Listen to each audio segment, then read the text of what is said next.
go. I'm unstoppable, do the impossible. I'm irresponsible, yeah, I'm phenomenal. I got an arsenal, I'm dropping bombs, you know. No, I'm not stopping, no.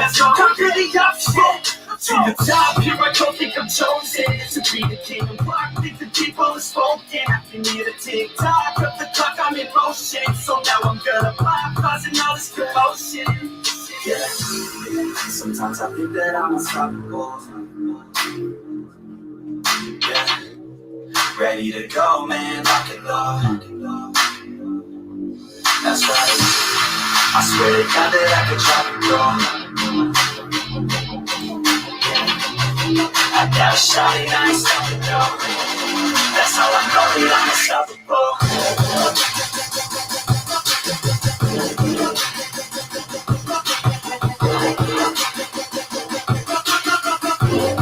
That's how I know that I'm unstoppable.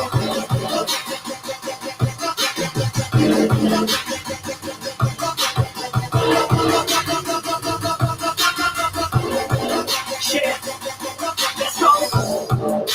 I don't care what they all say. That's right. I'ma do this thing my way. Been grinding hard on it all day. We work hard, then we all play. Yeah. I'm addicted to the grind, man. So I refuse to waste time, man. One day it all will be fine, man.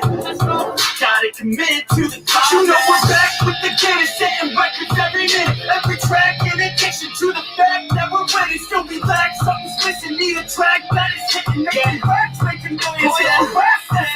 I don't waste time, no, I make time. All these people wanna hate mine, I'ma make mine. While you sitting there complaining, I'll be training.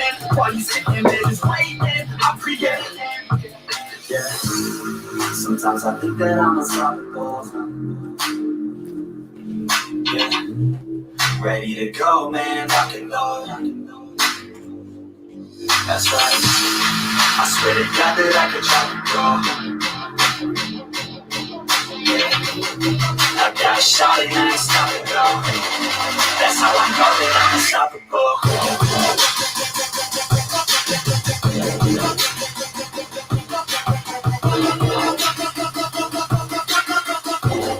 That's how I know that I'm unstoppable.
Got it all wrong. We just gotta hold on and on and on and on. Gotta take a look around me, taking pages from a magazine, looking for the answer. Ever since we were 17, you know the truth can be a weapon to fight the world of ill intentions. New answer to the same question. How many times will you learn the same lesson? Got it all wrong. You just gotta hold on. And on. Cause we're gonna be legends. Never teach. What we're doing here ain't just scary. It's about to be legendary. We're gonna be, we're gonna be legendary. We're gonna be legendary. Take a look around me. Take your pictures from a magazine. Looking for the answer. Ever since we were 17. Cause we're gonna be legends. We're gonna get their attention. What we're doing here ain't just scary. It's about to be legendary.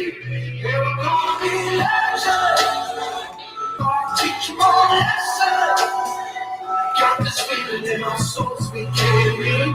It's about to be legendary. This is what we came for. Couldn't want it anymore. Never turn back now. Got to leave it all on the floor. Dreaming of the payoff, the struggles and the trade-off. Hiding truth, they live on the way up. Tell them the truth, but they think it's just chaos. They're gonna be legendary. They're gonna be legendary. They're gonna be legendary.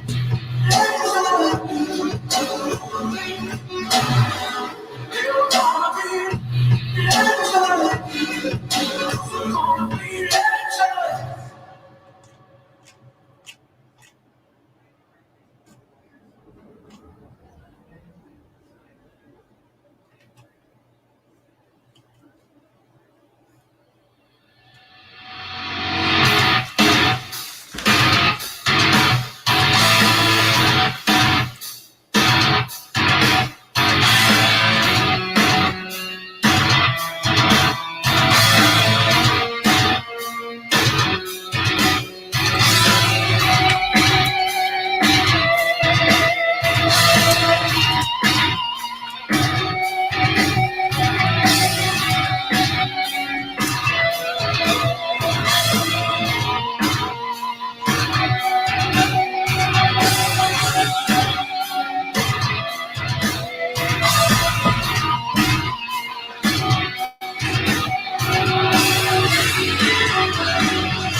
What's up, guys? Monday morning.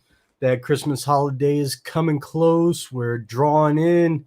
Our shop's hopping. I hope your guys' shops are hopping too. We got a couple things. It's going to be a short video today. I got a lot of stuff going on. I got to make some furniture pieces. I got to make some signage. I got to do some laser work. I got to make some aluminum billets and stuff like that. And then on top of it, I'm throwing in the epilogue retrofit into the mix. I can't wait to get everything rocking and rolling. On top of that, between today and Wednesday, I should be getting my CNC for Newbies rack and pinion machine, and moving forward, I can't wait. So 4 foot by 8 foot by 6 inch thick slabs. Yeah, that's going to be making some major doorways and cabinetry, all 3D carved, and I'm talking tall cabinets. I can't wait. So shout out to CNC for Newbies. I appreciate you.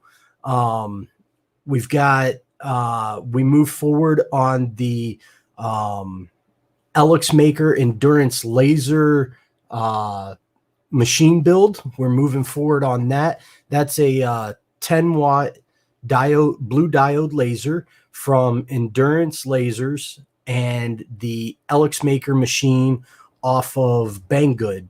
It has a little Arduino Nano Mana SE controller.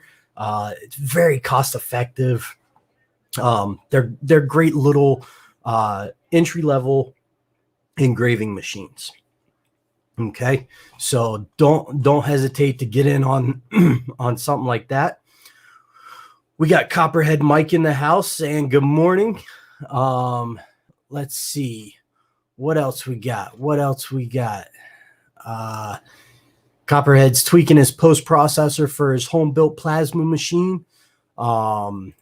Says sheet cam time was set to output minutes, so I was getting high delays after arc. The Z issue, I'm still not sure what that is, but I can pause the job just before probe 0, Z out, and start back up.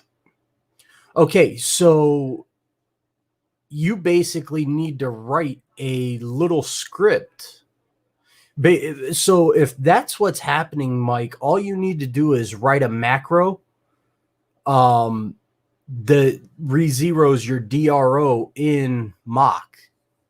And you should be able to have the appropriate Z DRO reading for your up and downs.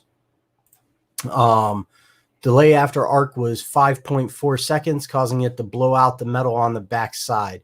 Yeah, you need to do, it should be 0.4 milliseconds on the actual delay if you're using a hypertherm. This weekend, pretty happy with that, and the plasma is playing nicely now. That's awesome, Mike. I am super excited for you. You're going to do great things in 2021. I look forward to seeing Copperhead Metals burning some sheets and making it happen. So we got a couple things today. First off, I got to let you guys know there's some things happening in the background. It looks like I will be a part of a new venture with two other gentlemen in 2021 that we are going to bring stuff together that we've been working on for the past year and a half. And I'm really excited at where the prospects of that are going, and move forward from there. So I'm actually working on some logos and some stuff like that. So that's one. Two, I came up with a really cool project, you guys. Let's see here.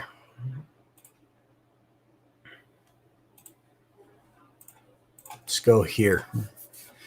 So I got a request from a family to make them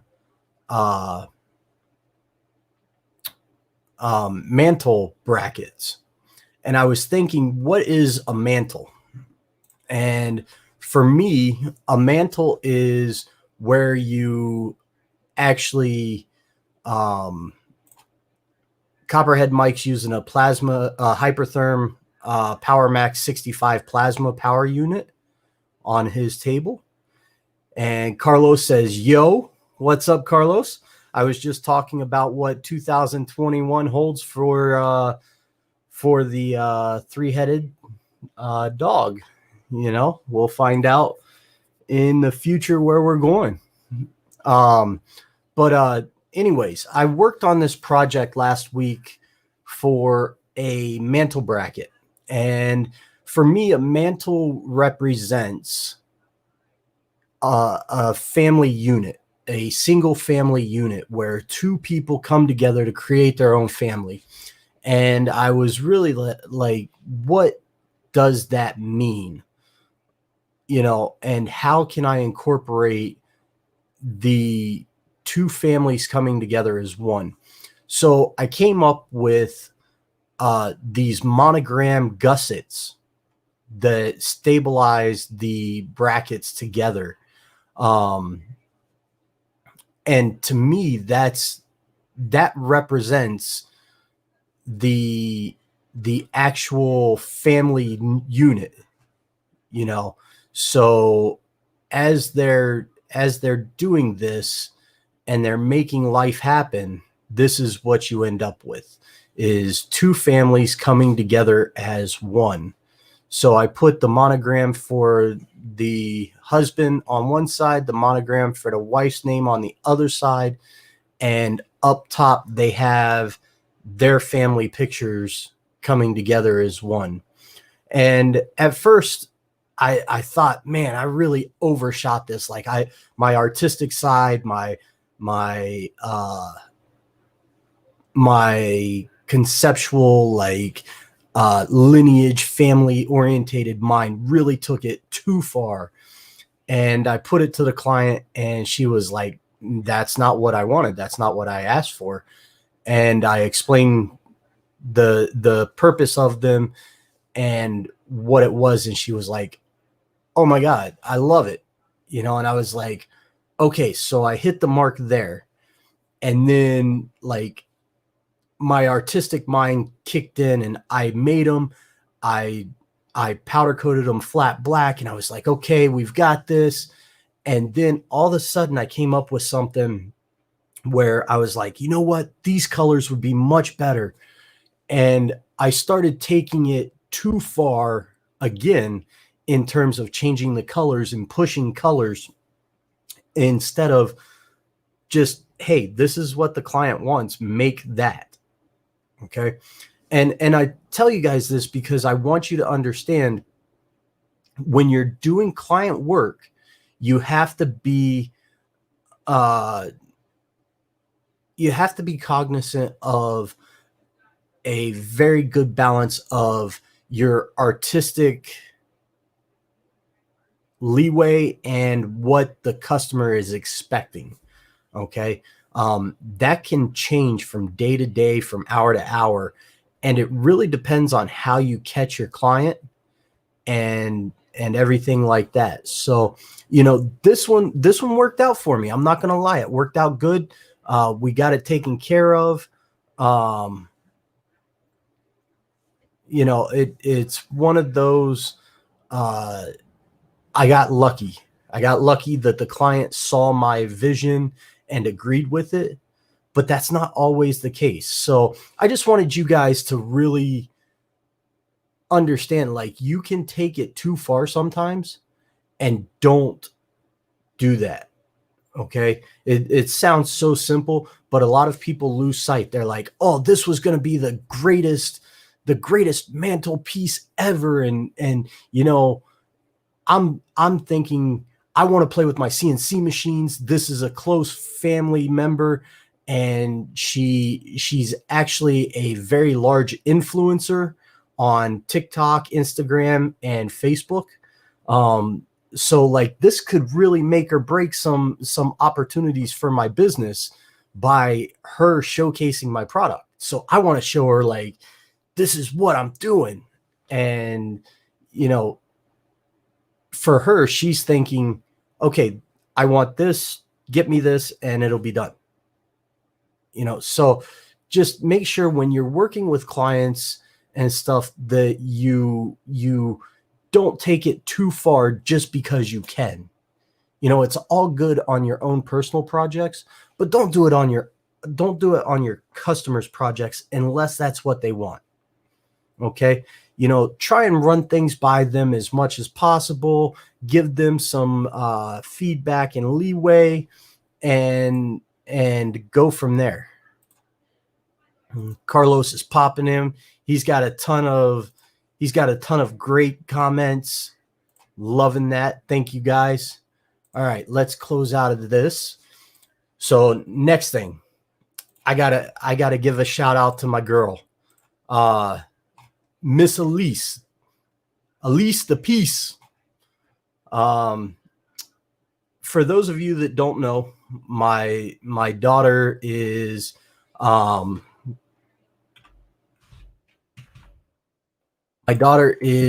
in Brazilian Jiu-Jitsu.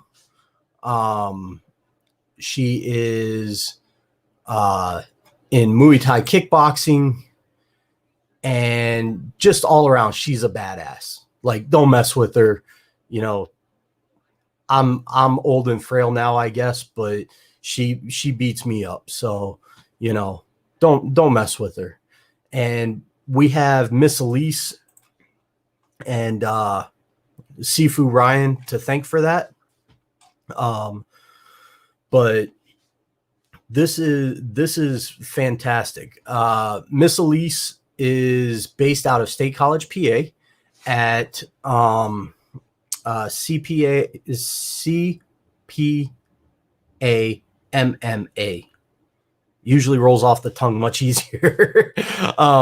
But she signed a 7-fight contract with Invicta Fighting Championships last week or the week before.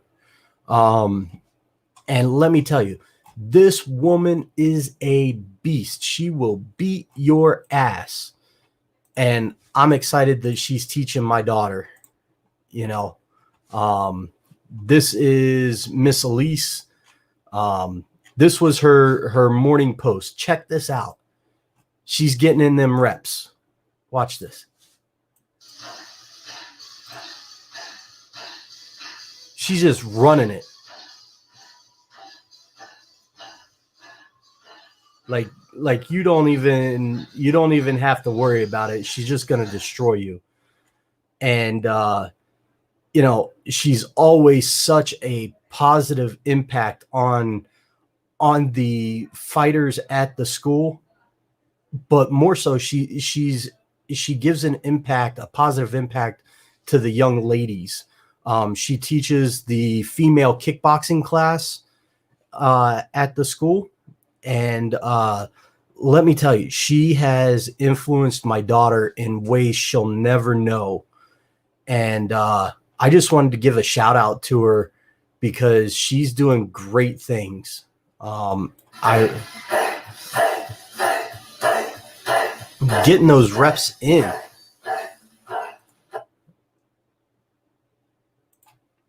And this stuff is just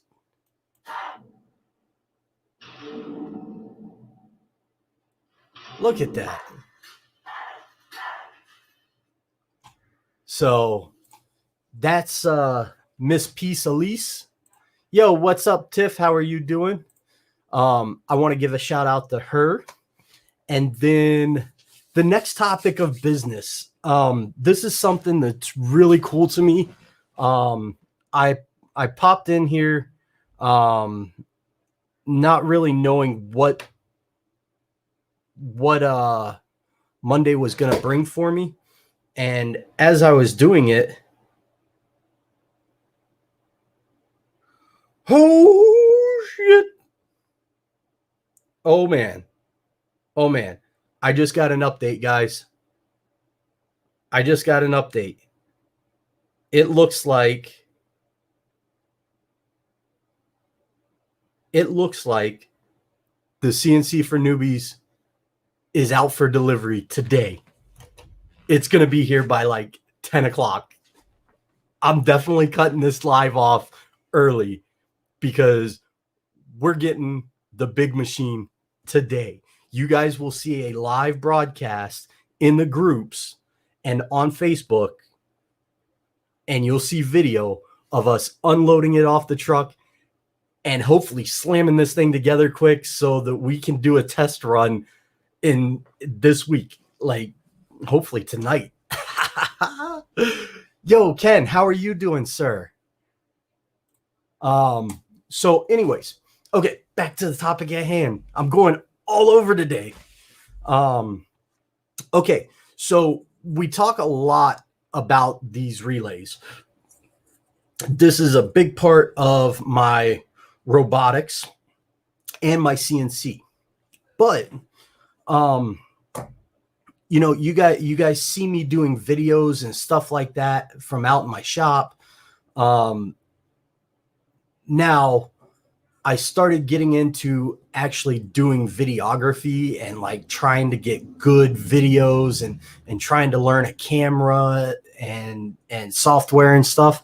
One of the groups, companies, I'm not quite sure how to describe this group of people, but we spoke about Peter McKinnon interviewing Steve from the Garage Learning, and he has a couple people with him doing stuff and trying to do creative problem solving to shoot like great one-of-a-kind commercials that you're not going to get anywhere else. And the way he's doing that is he's actually utilizing, well, they are utilizing stepper motors, holders, and robotics using these little relays. I mean, this thing is great. Like they have catapults, they have trigger boxes. They're teaching you guys how to make this stuff. Okay, so I'm going to pull up there a couple things. They've got a Facebook page for one. Let's share this. There. We're going to move this over here. Okay. Let's take this brand off. Okay. All right, here we go. Okay, so this is their webpage or their YouTube page, and their videos are freaking amazing. Okay, and let's see here. see if I can get this to come up. Check these guys out. Hey everybody, it's Steve Joel. Thanks for joining us today. Over the last 6 weeks while our Kickstarter campaign has been going, we've been releasing new chip series shots every week. Today, we get to show you the final edits of all these different chip shots coming together into a final commercial. For extra fun, we really How awesome is that? How the editor has a huge utilizing result. So 80-20, 20-20, 40-20 extrusions, Arduinos, stepper motors and drivers, so that we can show you the effect the editor has on the and they're actually utilizing the stuff that we use in CNCs in videography to make some of the most epic commercials for companies. Same goes for the choice of sound, titles, and more. So let's get into it. Let's start with the pro level edits. Up first, we'll have Riley's edit. Now, these guys are based out of, I believe they're based out of New York. So you can take a good look at what's different about the edit. So let's. But look at how cool those shots come out. And that's all CNC, okay? That's a different version of CNC. All right, they're doing the same things that I'm talking about, that I'm doing, just at a different level. You know, we got John on here. Let's talk about how to clean a project up on the machine using the right bit, having the right bits. John, you'll have to elaborate a little bit more. Be clear and concise in what you're thinking. There's a lot to unwrap in that conversation there, and I'm trying to kind of pick out what you're saying. Give me a little more info. Okay. So Steve and the crew over at the Garage Learning, they're building these different classes to teach guys how to utilize their backgrounds in robotics and CNCs to actually create these great shots. You know, so I was real excited.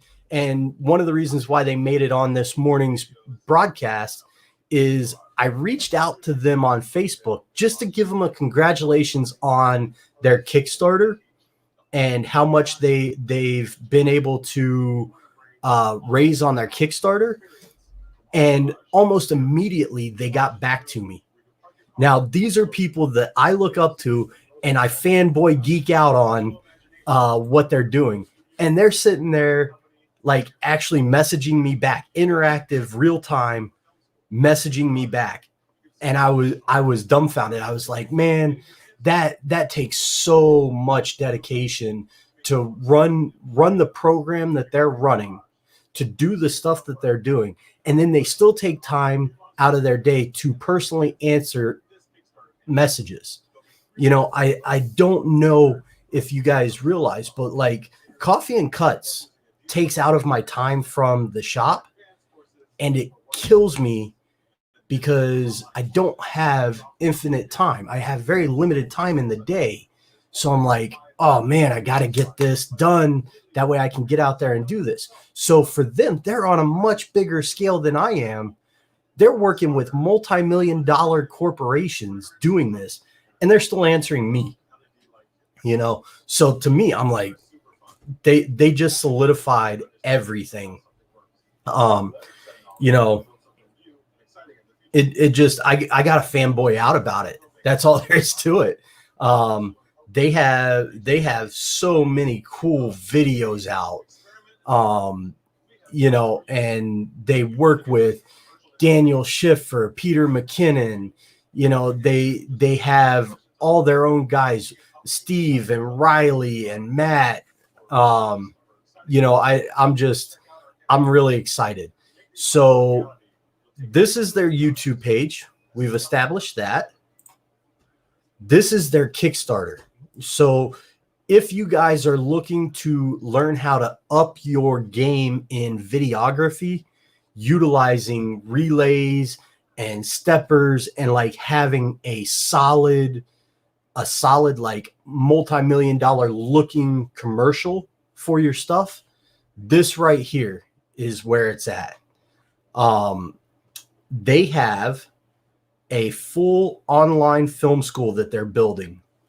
And after they build this thing, it's going to be the first of its kind to show you behind the scenes robotics videography.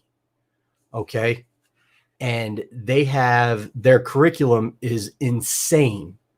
Okay. And I'll show you the one that I'm most excited about. I can't wait till it comes out because I'm buying it myself. I'm not telling you guys to buy anything. I'm not bumping this business because they gave me anything. I'm telling you guys, I can't wait for this to take off because this merges something that I'm trying to learn with something I already know. And when you merge those two and you get so excited, man, it's all over, right? But like this stuff is crazy. Oh, I got to check. Uh-oh. FedEx is here. It ain't DHL. All right. So they have different levels on their Kickstarter, different courses. And they're offering this right here is what I'm excited about. They're offering kits that you can DIY your own setups just like them. And they're giving you the actual products to build it. So exactly what they use to build theirs, they're sending you in a kit form. So you have everything there. You follow their instructional video and you end up with a finished product that you built that you can use. And then the sky's the limit as to how you implement it and take it.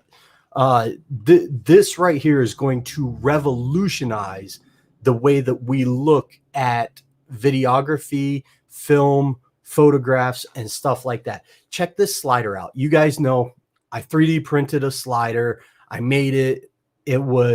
I got it off Thingiverse. I had some 3D printer motors, some NEMA 17s. I had a little Arduino. I had a couple A-series stepper drivers. You know, I threw it together. I don't know why Siri just popped up. I don't even like her. Anyways, but it's just one of those things that I made it and I was very happy with the fact that I made it. And then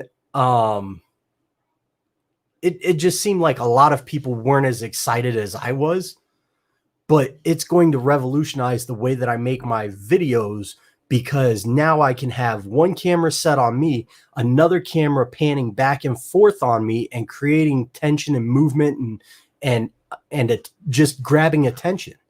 These guys are doing it on a commercial level, but they're telling you exactly how they do it. Okay.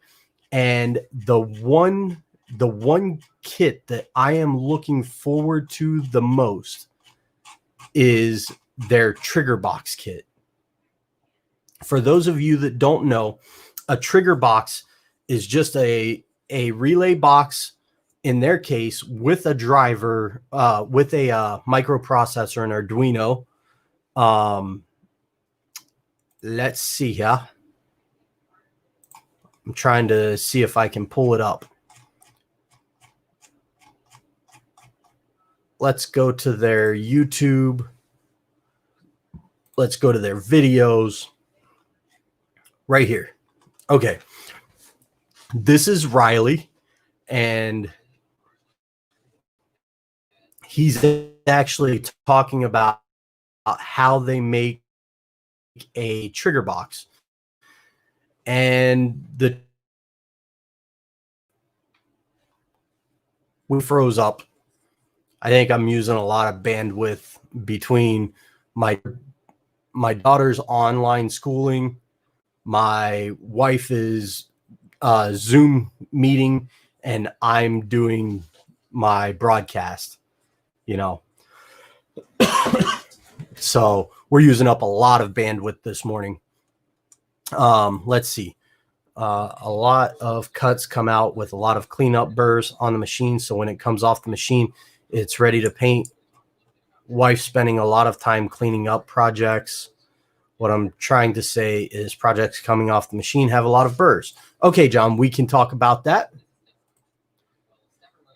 Okay, so this is Riley. He's basically showing how to take this, connect it to an Arduino, connect it to triggers, and have time shared triggers. So if a catapult shoots, there's a time frame where the camera can, on a robotic arm, zoom in. Okay, and this for me was the one thing that merged everything together for my new videography stuff. And I was so frustrated I didn't understand it, to now I'm sitting here going, oh my God, let's build a 256 trigger box and just start plugging triggers in. And I'll have my slider moving back, taking video of my robotic arm loading my CNC router and the pneumatic fixture coming over and clamping it and everything like that. So, yeah, there's a lot of stuff there that I'm really excited about with this, because I see the videography that I'm trying to learn merging with the CNC education that I already have. Okay. And once you guys see this, you'll understand more how to utilize these for any kind of trigger. Okay. So look at that. Now, what I like is they use a NEMA box, but what I really like is I'll be able to actually make acrylic boxes with the inputs, outputs, and everything, labels all engraved on the box.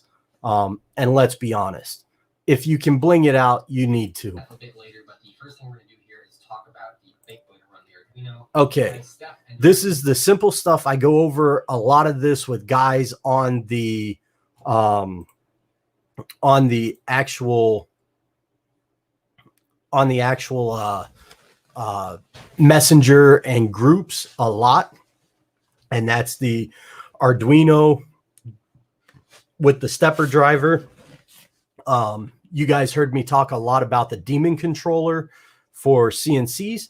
Same type of setup here, just instead of the Arduino controlling three steppers or four steppers and a 3-axis machine, you're now just having them trigger different relays on the board to turn different things on and off. Okay. These to the stepper driver, pulse minus and direction minus. Pulse is just step. This is really just like a simplified CNC setup. Together, and then that goes to VIN, which is 5 volts. You'll notice that there is one more port here that is empty. There's a enable positive and enable minus. We're not going to touch those because we don't want to mess with disabling or enabling the driver. We just want it to be on the whole time. Plus a minus, B plus, and all right. Minus. He goes through writing the code. Now, from my understanding, they're going to do a full educational e-course on the specifics of a trigger box. And in that, they're going to go over the coding and everything. The Arduino IDE is really, that's a comprehensive education in and of itself. Okay. But for what they're doing, they're going to show you that stuff. And I think they're going to get into that aspect of it. And man, once you guys see how simple programming these things you're going to be using them for everything, and I'm going to be left in the dust. You guys will be loading robotic arms on your CNCs with no problem. It should move my motor forwards and then backwards. So let's go ahead and let's upload this to the Arduino.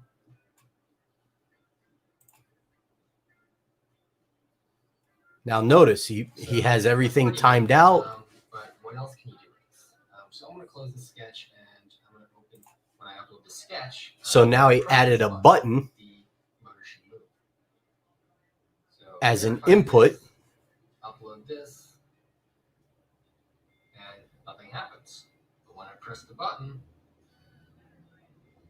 look at that. So now that's a trigger just like we would use on a CNC machine here. All you have to do is replace the button with a connector or something, have that run into a relay or a triggers box or something, and there you go. I'm going to plug it into our triggers box here. So here I have our triggers box. This is what it looks like. I'm not showing you guys the whole video because that's just not cool. I want you guys to go to their YouTube channel. Actually, do me a favor. This is a call to action for you guys.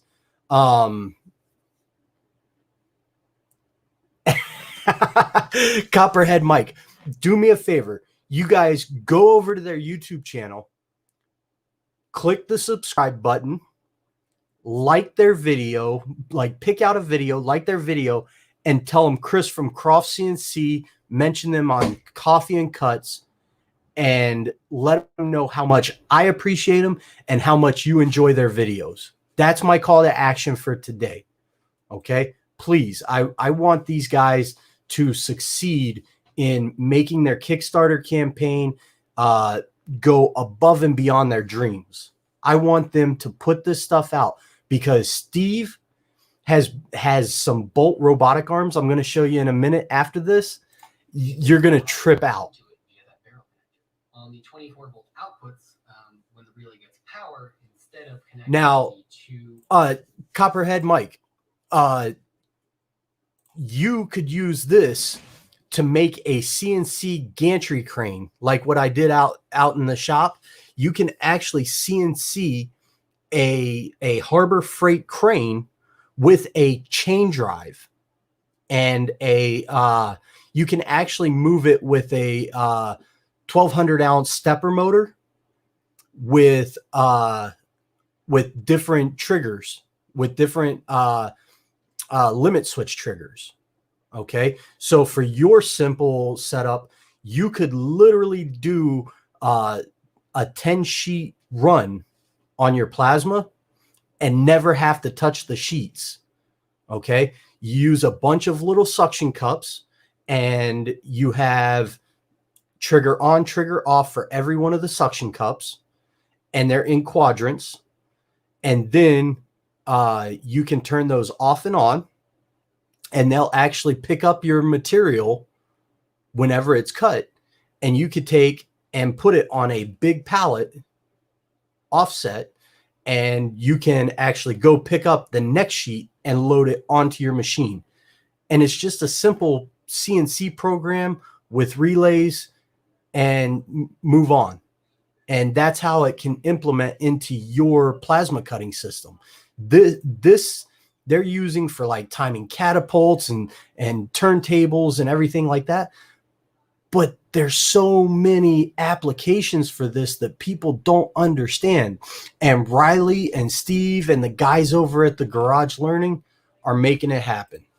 Input pins here, it sends one of those pins to ground, and it completes a circuit on one of the other ones sending 24 volts. So it's just like what I was talking about. You run this to ground, you hit the button, boom. It's sent out of these barrel connectors, and we use that to power solenoids to control air. So we're not really going to be using these much today because I don't have an air compressor here, but we are going to be using the closed loop relays. We can use one of any of these four to trigger this Arduino, just like the button would. So the idea here is taking the button off and putting a barrel connector on this. And when I plug it in here, let's choose port number 4. Whenever relay number 4 gets triggered by the Arduino, this will move the motor. What's going on in here is there is an Arduino, and on top of that Arduino is something called a shield. A shield is basically like an expandability board for an Arduino. This thing, they plug right into the top, and they kind of just work, which is nice. This particular one is called a DMX shield. What this shield does, it allows the Arduino to communicate. Copperhead, if you want to build something like this, I can walk you through how to do it. You can get everything off Banggood. You can do it for less than $2,000. Wide range of control over a lot of things. In fact, it's used all the time for controlling lights, and that's why we chose to use DMX to control these relays, because using the same code to control these relays, we can control our lights. So let's reiterate, there's an Arduino, there's a shield on it that outputs and inputs DMX. We're using it to output DMX. So basically we write our code here, and the Arduino sends the signals to tell things what to do. In this case, the DMX is connected, it's hard run button on the top here, or there are inputs on this side as well that you can use depending on how you want to program it. We're just going to be using the run button up here. And so theoretically, if everything has power, if I power up this triggers box, plug this in, turn this on, and run the program, then this should move whenever this gets triggered. So right now I have a test program on the triggers box that cycles through all of the outputs. Here's what it looks like. Right now this isn't turned on. But you can hear the clicking, the mechanical clicking of the relays physically switching. But the clicking confirms that the relays are in fact working. So I'm going to go ahead and plug this in. Now it should be waiting for its button signal or its input or any of these things, this just makes me, so let's run this program. I love seeing this stuff. Signal from the Arduino. The fact that they took that and made it trigger lights and robotic arms and stuff like that is just, I can't get over it. That was pretty cool. Let's do it again. Make sure this is working consistently. Yep, and I am pretty happy with that. Okay, so the way that I implemented this was my robotic arm uses a Tensy board, TEENSY. It's a 3.5 board, version 3.5 board, and that holds the microprocessor and runs the program from the computer. Off of that Tensy board, I have an Arduino Mega 256 or 2560, I think is what it is. But it's an Arduino Mega, and that actually can output to these relays. So I can mathematically time my relays to fire, or I can have standalone relays that just trigger different operations by hitting limit switches, on off momentary type switches or proximity switches or whatever you may find. Okay, so added in there so you can expand on this. And what I did by adding in what are called 555 timer circuits, and you can actually adjust so that if that robotic arm hits a travel switch at one time and it holds it, you can actually have that trigger switch fire multiple times. Okay. Or you can have it fire momentarily where it's on off. Okay. So it fires on off and it's done. So there's just a lot of cool things that these boards, these interactive trigger boxes can do. And with Riley doing these videos, it's going to open a whole world of new stuff for you guys. And if you want to do some more research on this, you can look up Arduino solenoid control, Arduino MIDI, and Arduino MDX or DMX. I'm sorry, DMX. You know, like Rough Riders. But basically you can look up all that stuff on the internet and figure it out. What's going to be cool about their setup is it's all in a clear, concise, organized, time-sensitive fashion, and it's worth it. I think for the kit and the instruction from them, it's like $290. Don't quote me on that, but I think that's what it is. And let's see here. Nope. Search the garage learning. There we go. Okay. I'll tell you right now. Courses, motion control. And see, that's what you're looking up is like motion control and stuff. $199. Okay, this is the beginner course, which is $79 right now on the Kickstarter. Look at all the concepts that you get. Smartphone video 101, lighting 101. Dude, I wish I would have had that freaking 3 months ago. Video editing, sound design. That's just their $79 package right now. And let me remind you guys, I have not been paid by them. I literally just reached out to these guys this morning, and they got back to me. So I'm like fanboy geeking out. That's it. No money exchange or anything like that. Okay. There we go. Okay. The learning kits, the trigger box.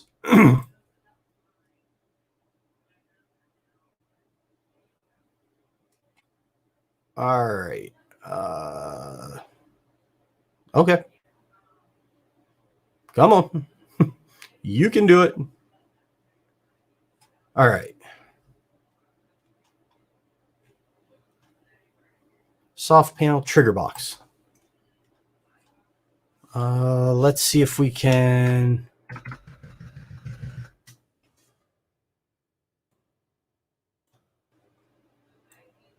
All right. So it doesn't say how much it is. I think their advanced trigger box, it's like a $290 reward, I think. But basically, this is what it goes through. And these are just different robotics things that they're talking about. A simple flip. You know, mount the water bottle on and you get the perfect pour every time. You want to spin your water bottle so it looks awesome. There you go. That's how you do it. You know, and it's stuff like this where we have expanded the ability for people to make this stuff so easily. So that here's the inside. That we had out on the table here on the inside of this driver box. Yep. Power supply that connects to. Now these are just daisy chain boxes. On the motor driver box, Arduino is doing its thing, and then we have the voltage regulator powering it. So pretty cool. Unplug that. I'm going to go upload the code really quickly because there's a different Arduino in here. It's a newer. It turns on and then back off. As soon as it turns off, this should get its signal and run the program on the motor. So here we go.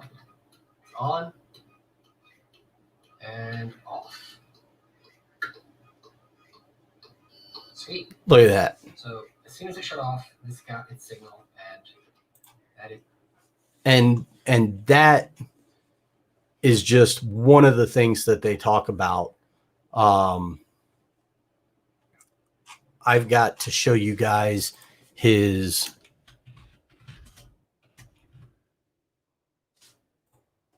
I've got to show you guys Steve's different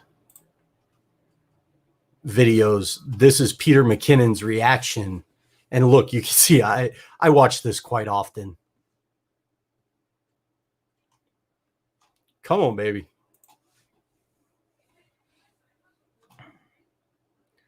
We don't need to be magicians. Okay.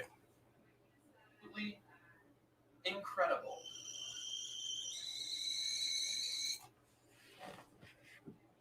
All right. Here we go. This is CNC in commercial.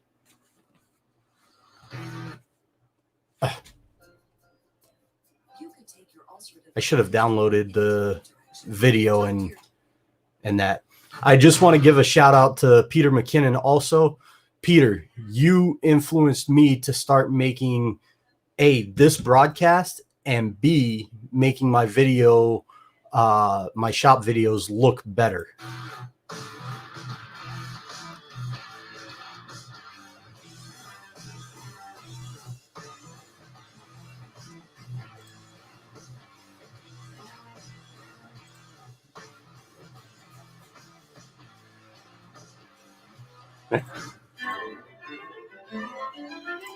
Right on, Andrew.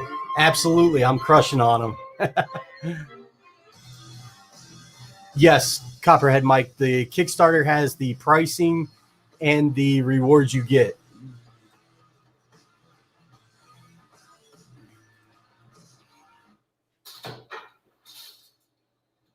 Okay, everyone, this is Steve Charles, the master cinema. Robot. Okay. So this is Look at this. Universal robot arm. For those that know that reference, enjoy it. I can push this little button here. I can actually move the robot by hand, and then it comes down here. It had a stepper controlled conveyor belt on it. He actually does a lot of moves. Right now, he has a motorized conveyor belt on him to make fruits tumble off here. We have Robbie. We use him to do a lot of light movements and drinks as well. We recently had a Coke bottle on here for a shoot that was really cool. It was pouring the Coke and pouring the Jack Daniels, and it was really cool. Look at that. He's on a track that we custom built on this that's actually bolted to the roof. So Linear guides and extrusion. Then we have our crazy lighting rig. Their lighting is awesome. LED panels, 2 feet by 4 feet. And then this is actually the really fun thing, which is the liquid cooling system. So there's a pump that's bringing water to this water chiller, and then there's a pump that's pumping Water out. chiller, just like we use in lasers. Here returns and then gets chilled again, and just keeps circulating and circulating. So it keeps our lights really small. So you see, this is the actual light itself. It's just this little tiny piece right here. So water goes into this piece of aluminum, comes back out, and takes with it all the heat. This guy here is just making his own water-cooled lights because he needs them. Yep. So that's what he does. So you guys ready for this? So we have a balloon filled with what looks like juice, and it's going to hit a scalpel blade that's going to make the balloon pop to keep its liquid shape. And then this fruit up here is going to fly up into the frame, and all is going to collide all at once in beautiful phantom slow motion. The timing between the fruit and the balloon is usually like a 0.01 second thing that we had to get right. We have control of that on the computer, but it's kind of interpreting the footage. How awesome is that? 0.05 seconds, or is it 0.1 seconds difference? How do you make sure the camera's in focus when it's moving through these moves? Like, you don't have someone pulling focus. No, we actually programmed that move in with software. This right here. Sometimes This I geeked out on. At my house or at the office, and I get a couple lights, boom the mic, do all those things. It takes me 20 minutes to dial it in nicely. And I think that's just too much work. That's just too much setup for one shot. Then I came here and met these guys. But we would basically spend, I don't know, usually a day. Sometimes it's a week. It all depends. Sometimes we do some things like the same day, like our bottle cap challenge. We just did that all in one day. We came up with the idea, shot it, and posted it at the same day. Look at that. That right there, guys. I want feedback on what you guys think about that. These guys have, dude, I'm like amazed. I sit there and I see what they're doing with the robots for videography. And if it wasn't for his knowledge and the Arduinos and stuff like that, they wouldn't be as far along as they are, I don't think. That's just me.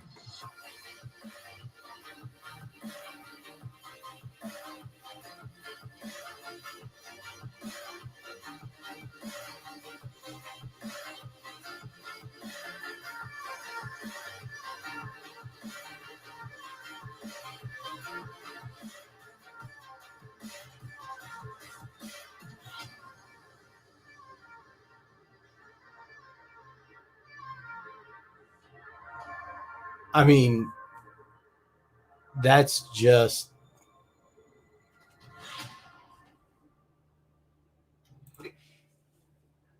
it just boggles my mind the way that they did this and how, and I'm just like, man, I geek out on the weirdest stuff, but it all surrounds around my machines. I just I don't know. I'm amazed at how CNC has influenced so many different aspects of life, everyday life. And I don't know, maybe I'm just special in the fact that, like, I think I like machines more than I like people.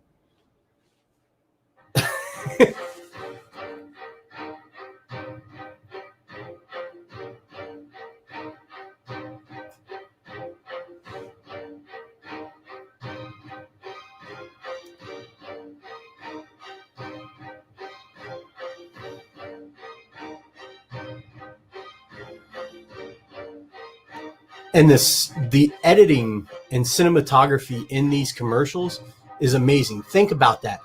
They get the shot where it looks like it's spinning up and out. What that actually is a reverse of them spinning and dropping the cup down, and inertia keeping the liquid suspended in the air.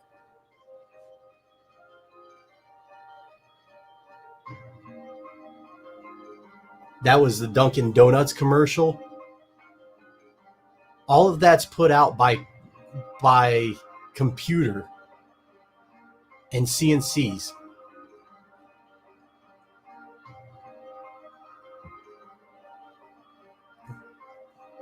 That just, if that doesn't say, hey, you can do so much more with your CNCs, I don't know what to tell you.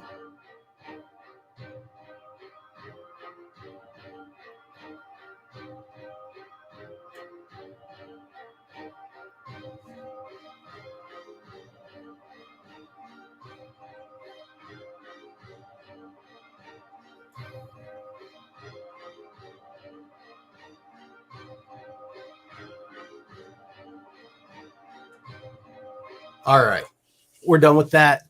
This is their Kickstarter campaign page. Let's do their garage learning website. The-garage.tv is their actual website, and their Instagram is on point.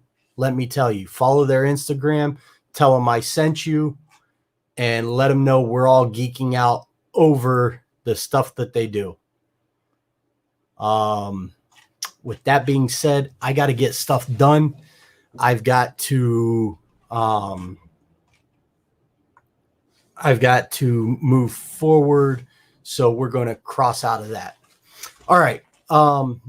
So John is currently having a problem with his stuff coming off the machine, and it has a lot of burrs and a lot of work that needs done. John, there's a couple things that could influence that.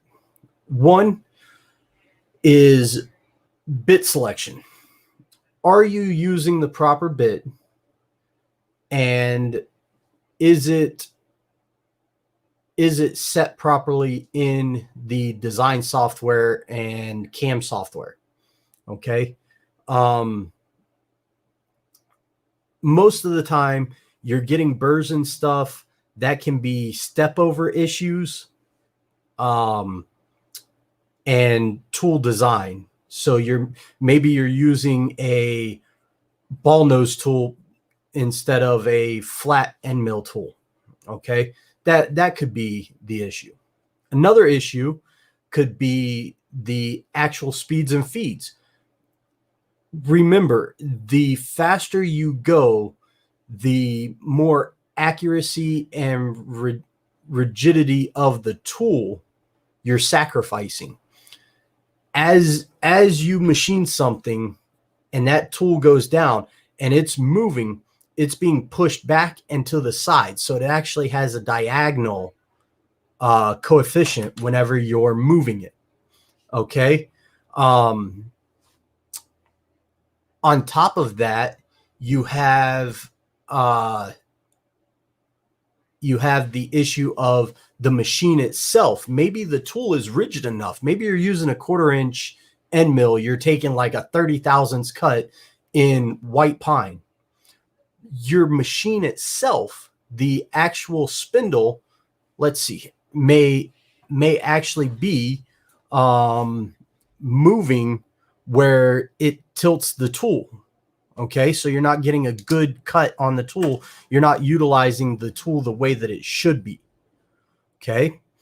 And then there's also the selection of material. Some material is just stringier than other material. It's going to need cleanup.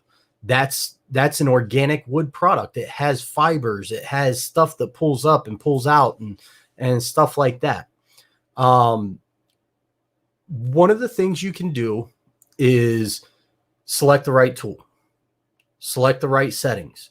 You can select the wrong tool and hog stuff out. One of my favorite things to do is hog out material with like a 1/4 inch 2 to 3 flute roughing bit for a 3D carve, and I'll just rough everything down. I'll just bust it down. Okay. And then from there, I'll actually go back with a more detailed tool. So my 3D carves, I'll use a 1/4 inch 2 flute center cutting end mill. I'll machine down and do a rough pass, and it looks really, really rough. But then I'll go back with a 1/4 inch ball nose and clean it up. And that starts to get the detail out really good, pulls up some of the fibers, and lets me kind of change things up.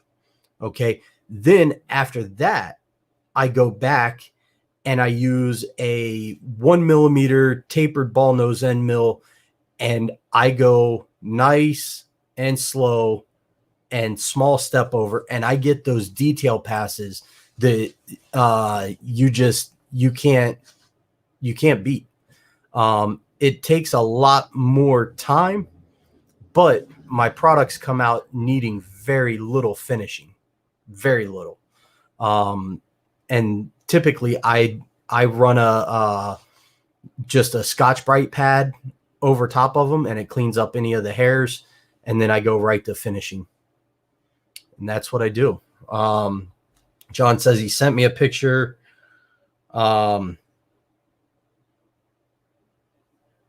That looks a lot like poor wood choice and poor settings on your tool.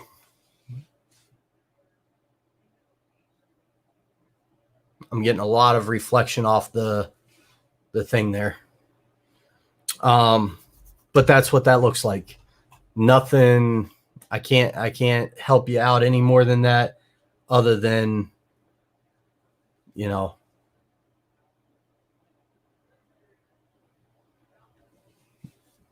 that's where you're at.